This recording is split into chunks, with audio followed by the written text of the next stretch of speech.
कि अब हमें अपने समाज के युवाओं की और हत्या या आत्महत्या स्वीकार नहीं है। चाहे वो रोहित वेमुला या पायल तडवी की सांस्थानिक हत्या हो, चाहे वो ओम प्रकाश रैगड़ की आत्महत्या हो।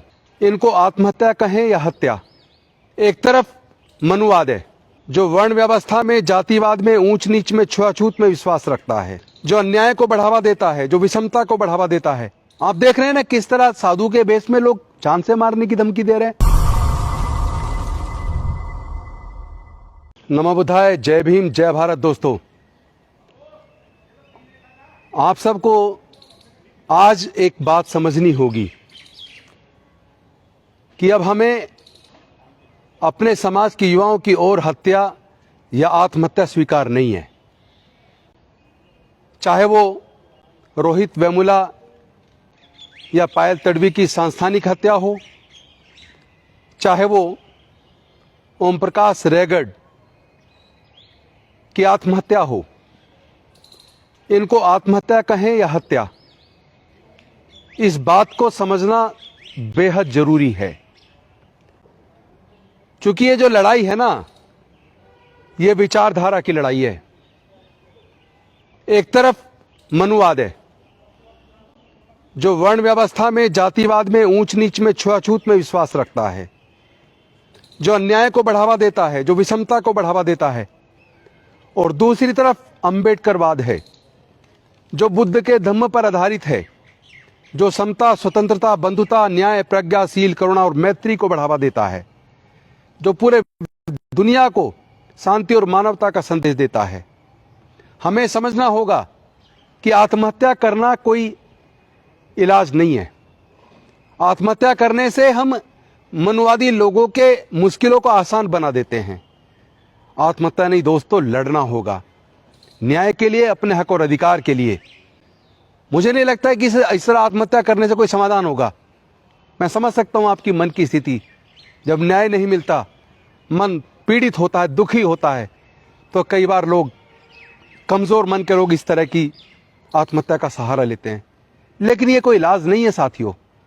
इस तरह हमारे युवाओं की ये खुदकुशी, ये दिल को दुखाती है, कष्ट पैदा करती है, पूरा देश सदमे में। ये नहीं होना चाहिए। लेकिन इसकी जड़ को समझो ना। ये जो जातिवाद है ना, ये जो वर्ण व्यवस्था और जातिवाद है, ये सारी बीमारियों का कारण है। डॉक्टर बाबा साहब अम्बेडकर चाहते क्या थे? वो चाहते थे वर्ण व्यवस्था खत्म हो और जातिवाद का समूल नाश हो।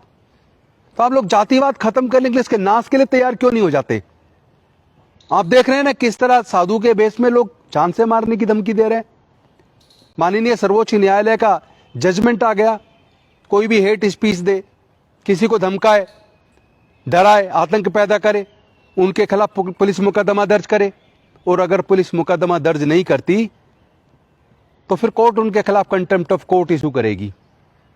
लेकिन ना तो अभी तक मुकदमा दर्ज हुआ और ना ही अभी तक कंटेम्प्ट ऑफ कोर्ट की कार्रवाई हुई। तो मैं आप सब साथियों से आह्वान करता हूं, आने वाले 8 नवंबर को सुबह 10:30 बजे मैं जंतर मंतर दिल्ली आ रहा हूं। आप लोग भी आइए। हम लोग अपने उन सभी लोगों की, जिन्होंने अपने जान की कुर्बानी दी है या जिनको मजबूरी में दुखी होकर, दुखी मन से आत्महत्या करनी पड़ी, उन लोगों की न्याय की लड़ाई को हमें लड़ना होगा। और ऐसे लोगों को जो देश के अंदर आतंक पैदा कर रहे हैं, धमकी देते घूम रहे हैं, सुपारी देते घूम रहे हैं, ऐसे लोगों की जगह जेल में है। सरकार को चेता देना चाहता हूं कि आप ऐसे लोगों को किसी तरह की ताकत मत दीजिए जो देश में आतंक पैदा करते हैं, डराते हैं। आप उनको सुरक्षा मुहैया कराते हैं, ऐसे लोगों को आप सिक्योरिटी मुहैया कराते हैं। कहां ले जा रहे हैं पूरे देश को आप? मैं आपको आगाह कर रहा हूं, जो लोग जातिवाद खत्म करना नहीं चाहते, जातिवाद को बढ़ावा देना चाहते हैं, अब ये बहुजन समाज के लोग जाति के विनाश के लिए निकल पड़े हैं। आइए, आप 8 नवंबर 2022 को सुबह 10:30 बजे मैं आ रहा हूं। जंतर मंतर पर आप भी आइए। इस न्याय की लड़ाई को आगे बढ़ाएंगे। हमें किसी कीमत पर अब अन्याय स्वीकार नहीं है। हम जाति का विनाश करके रहेंगे। और मैं आपसे चाहता हूं, आप आइए, हमारे कांधे से कांधा मिलाइए। ये न्याय की लड़ाई है। आइए हम सब मिलकर इसको अंजाम तक पहुंचाते हैं। नमो बुद्धाय, जय भीम, जय भारत।